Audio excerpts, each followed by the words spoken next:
Oh, welcome to this video. What we're looking at today is coastal management.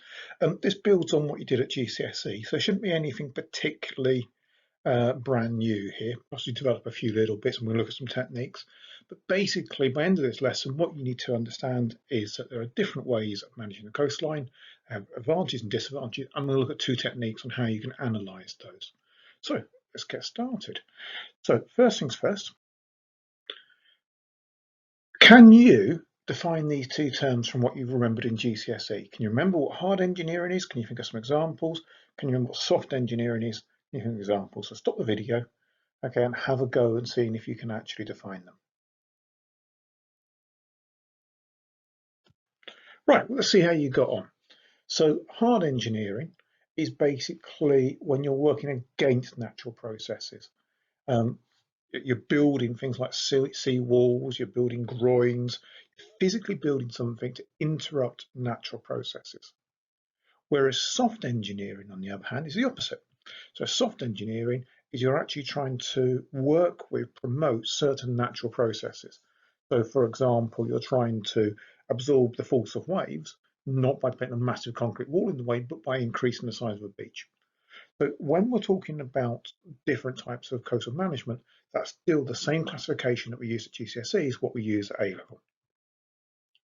So have a look at this. Okay, is this hard or soft? Can you name it? I'll give you 2 seconds. Well, let's have a look. So this is hard engineering, it's riprap. Sometimes I would call it probably rock armour. And the idea here is that these rocks, okay, each of these probably weighs a ton or two. They basically absorb the energy of the wave. They have an advantage that they're relatively cheap compared to building a seawall. They're also not cemented in, and that's actually deliberate to allow them to sort of rock with the wave as they hit. And again, that basically allows them to absorb the energy a bit more. They're not particularly very pretty, and they can be incredibly dangerous. Kids, for obvious reasons, love climbing all over them and breaking their ankles on them. So not necessarily the best defense, if trust me, if you've got kids. Okay, this is an interesting one. What's this one? Again, just stop the video for a second, have a think. What's the bloke doing? And is it hard or soft?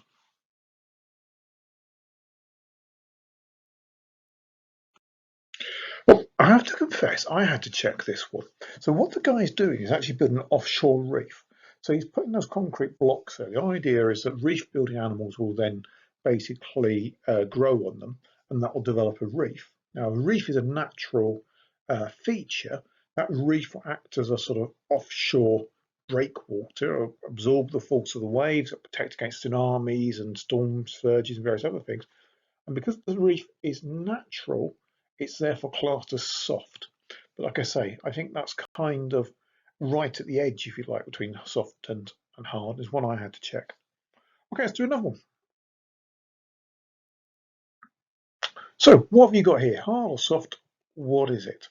Okay, I'll give you 2 seconds. Again, pause the video if you want. And these are breakwaters. And again, this would be rock armour out to sea. And they've been put here.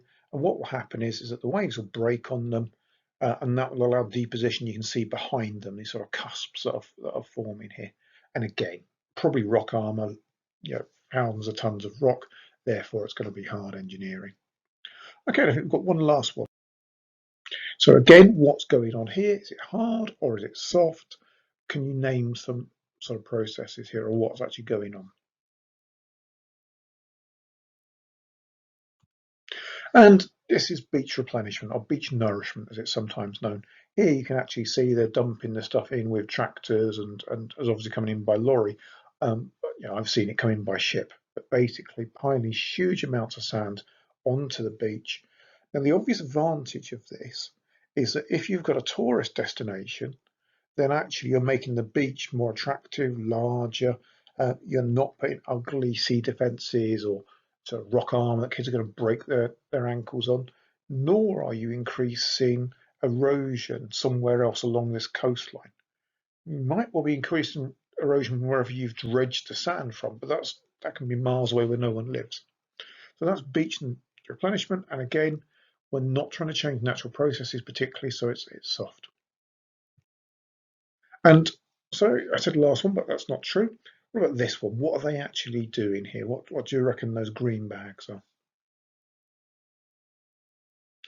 And this one again is another soft. This is dune regeneration. They're planting salt-tolerant plants, might be marrow grass, something like that, to actually stabilise the dune and to uh, fix the dune, stop it being eroded, and to act as protection.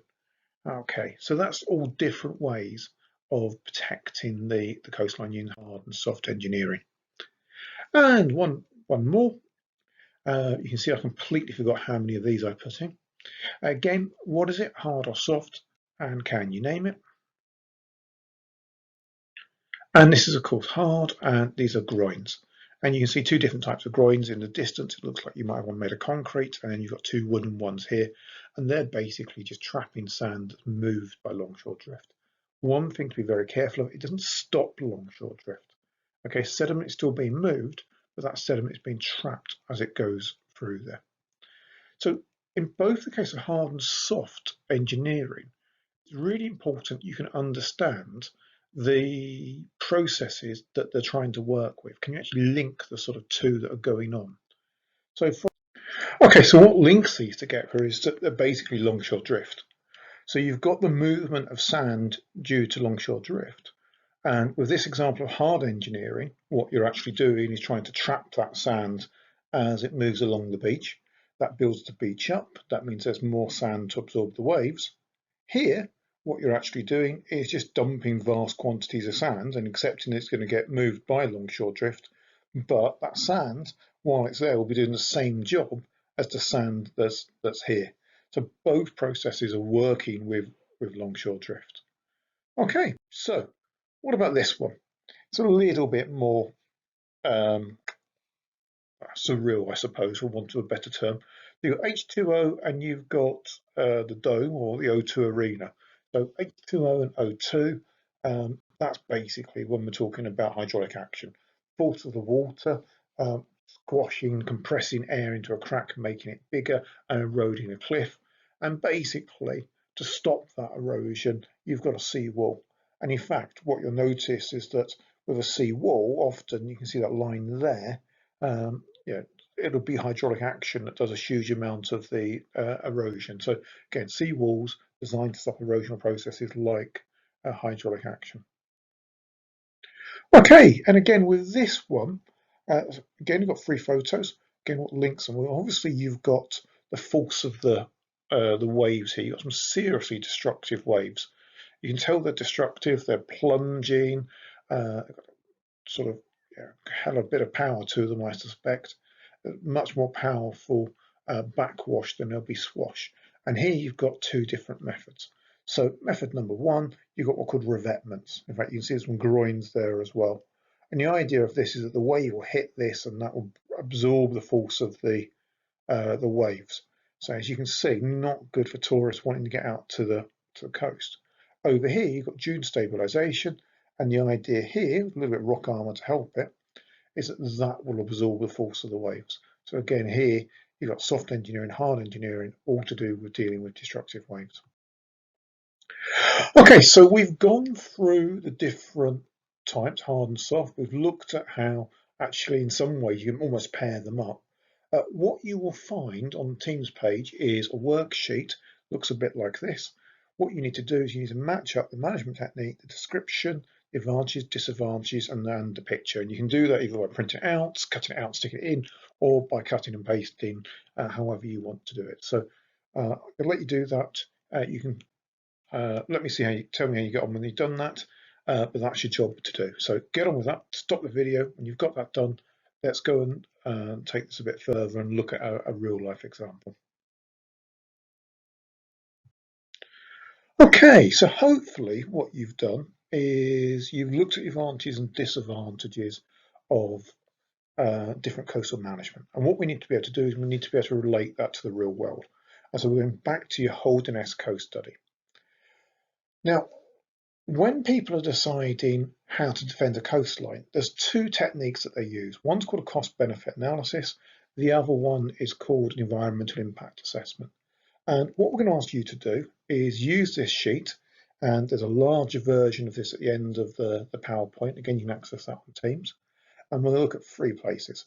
We're going to look at Hornsea, we're going to look at Mappleton, and we'll look at Wivensea. And these are 3 locations, towns, villages along the Holderness coast that we're going to look at. You should have looked at them when you were doing your research into the Holderness coast.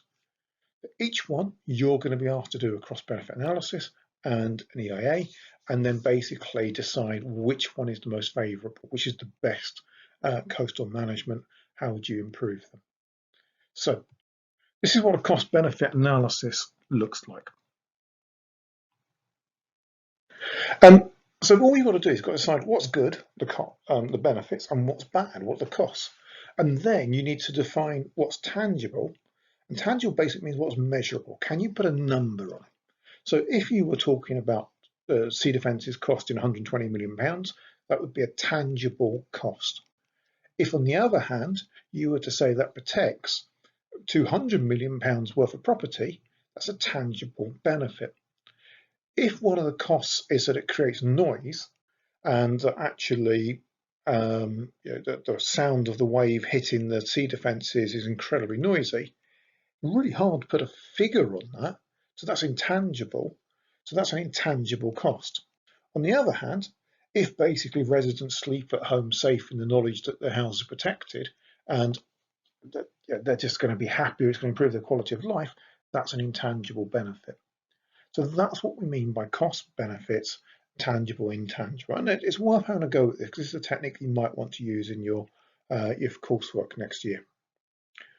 Now, the other way we're going to ask you to do this is by basically doing an environmental impact assessment. This is quite a simple environmental impact assessment. And what you'd have to do is you'd look at the coastal defences and you decide, well, how does it impact the scenic quality? Now, most coastal defences, particularly if they're hard, aren't going to be very pretty. So you'd probably come over here. You might say, not too bad, but it's slightly negative. Does it blend in with the local architecture? Well, you'd probably say no. Height, will it stand out? Well, not going to necessarily be very high, so maybe it's going to have no impact. Will it create wildlife habitats? Well, again, probably not. So it might have a negative impact. Noise and traffic levels probably have no impact on those whatsoever. Maybe the noise of the waves crashing next to sea defences. Economic land use. Now, if they're going to enable there to be more tourism and they're going to allow more land to be used, or they're going to protect farming, then it might actually be quite positive. If it's going to create jobs, so more tourism, but protects farming, again, might be positive. Is it going to make the area better socially? Can the land be used better for, allowed to build more housing or not destroy housing? Or it might have no impact whatsoever. It's up for you to decide. Is people going to be, or are people going to be less worried? Okay, or is it going to ruin their ability to take dogs for walks? So again, you might say it's quite good. And the amenity value, how valuable is that area to people? Can they actually go for those walks? Is it useful to them? Okay, and again, you might say, well, actually, no, they just built blooming great big walls of solid concrete. No one can get to the beach. So it's actually reducing the value of people, how useful that area is. And then when you've done that, what you do is you add them up. So -1, -2 goes 3, -3, -5, -5 plus 2 would go -3 plus 1 goes -2 plus 0 -2 plus 2 goes 0 -2. So you have a total score of -2. And that's how you do your environmental impact assessment. So your job now is use that bit of the textbook. You'll probably need to do a little bit of your own research. All you need to do is type in Hornsea sea defences and there'll be plenty on Google or Wivensea sea defences to get more information. Use the worksheet that's on Teams, fill that in. When you've got that done, submit it. Any questions, come back to me. So hope that's been useful. Okay, have a go at that. If you're not sure, email and like I say, no doubt we'll be in contact. Right, good luck with that. Cheers.